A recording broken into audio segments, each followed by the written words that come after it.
In this activity, titled 3v3, teams are organized into groups of 3. Depending on the equipment accessible to the coaches, coaches could decide to use pug nets as a goal, they could decide to use bow nuts as a goal, or they could decide to use cones as a goal. Any of these are viable options to create a goal. Coaches have the freedom to decide the rules of the game. For instance, if the ball goes out one of the end lines, you can decide to restart it with a goal kick or corner kick depending on who played it out, or it could just always be a goal kick. Another opportunity you have to influence the game is if the ball goes out in one of the wide areas, it could be either a throw-in or a kick-in depending on the age of your group.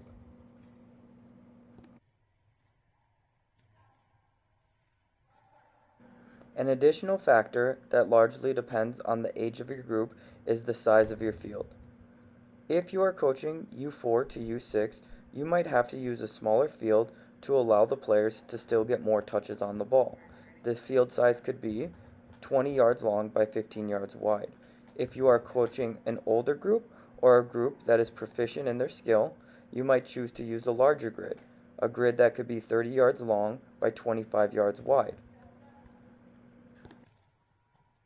When choosing the size of your grid, you might often have to adjust it depending on how the game is going.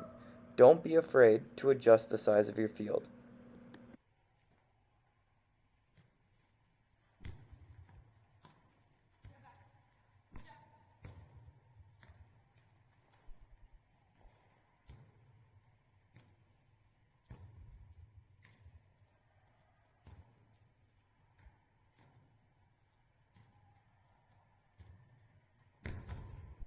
This should be one of the most commonly used activities within your recreational season.